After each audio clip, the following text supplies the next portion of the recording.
天塌了，条条大路不通罗马是什么感觉？到了罗马，发现自己依然要做牛马，一点也假日不了。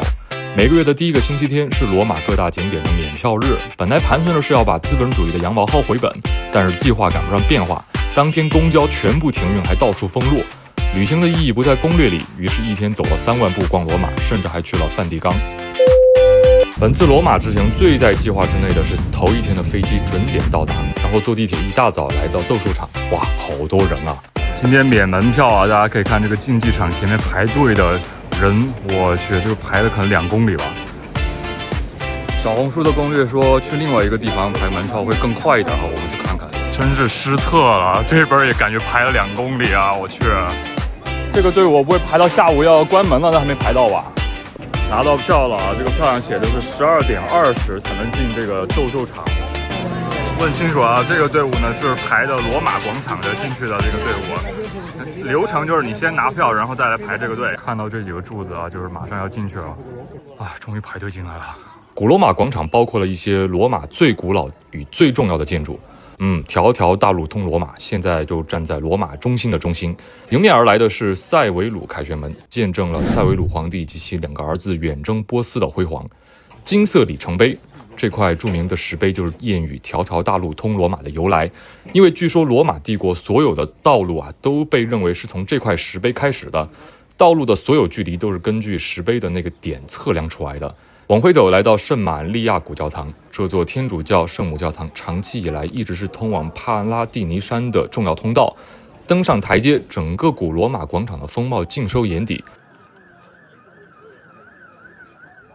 如果不想马上前往帕拉蒂尼山的话，那就沿原路返回，继续行走在广场。更多的古建筑依次出现。罗马广场的面积我觉得不是很大，但是里边的内容特别的丰富。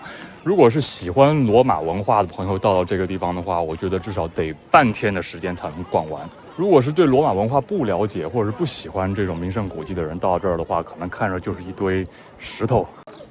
现在前往帕拉蒂诺山。根据语言学啊，英语中宫殿 palace 一词就源自帕拉蒂尼山的名字，这里就是家喻户晓的罗马神话中罗马建成者罗慕路斯与雷穆斯被母狼发现并被其哺乳之地。这个运动场还是挺标准啊，我没猜错的话，四周这个应该是跑道吧？和现代运动场一模一样。提图斯凯旋门为了纪念提图斯皇帝镇压犹太人的胜利而建立，上面装饰着精美的浮雕作品。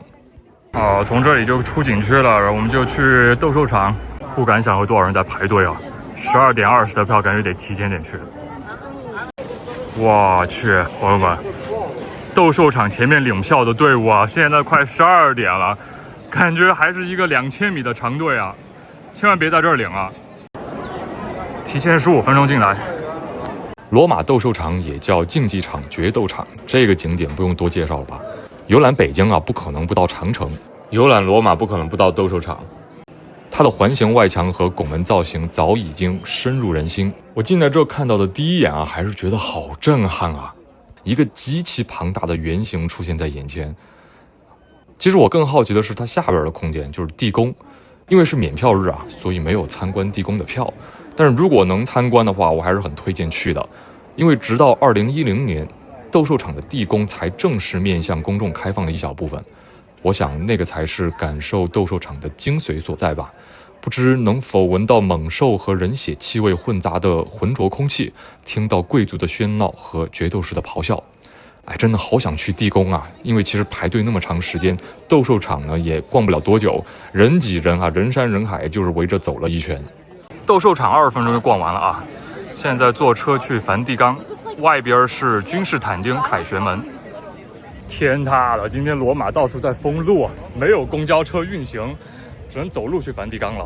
不过走路也挺好啊，欣赏一下罗马的风景。这个是特维雷河，这条大街上一辆车都没有，完全被封起来了。跨过这个大桥就快到了啊！查了一下，今天应该是环意自行车赛，所以封路。大家都在吐槽啊，条条大路都不通罗马呀，今天。圣天使堡就在不远处啊！哇，好艺术的雕像啊！跨过大桥来到直通梵蒂冈的协和大道。今年是天主教25年一次的喜年，罗马本来游客就多啊，今年的游客尤其多。朝圣的队伍按规定时间在庇护广场集结，统一走过协和大道，进入圣彼得广场，穿越25年开一次的圣门。不过咱们不信教的话，就别去凑热闹了，可晒了，直接去梵蒂冈城的入口排队。进梵蒂冈的人也这么多啊，这个队排到哪儿去了？梵蒂冈的主要景点是博物馆、圣彼得广场、圣彼得大教堂、西斯廷教堂等。不过因为今天是周日，博物馆闭馆，只能参观免费的圣彼得大教堂。太好了，反正我也不想抢票。圣彼得大教堂是天主教的圣殿，世界上最大的教堂，建于文艺复兴时期，历任罗马天主教教皇也大都安葬于此。进教堂呢是要检查着装的，不能太暴露。这几个美女就被发了床单要求裹起来。进来之后，哇塞！虽然我已经看过不少的宗教建筑，但还是被圣彼得大教堂内部所震撼。米开朗基罗设计的华美穹顶，金碧辉煌的内饰，繁复的雕刻与精美的绘画相得益彰，超越了我看到过的所有天主教堂，简直是闪瞎了我的双眼。然后想到来都来了，必须去过一次圣门，对不对？毕竟25年才开一次，排队的人乌泱乌泱的。不管了，心诚则灵。终于排到了，然后就是10秒钟快速穿过了圣门。我想对于非宗教人士来说虽然大教堂里的宗教艺术都看不懂，但是抱着开放欣赏的心态参观下来，每个人都还是会有收获的。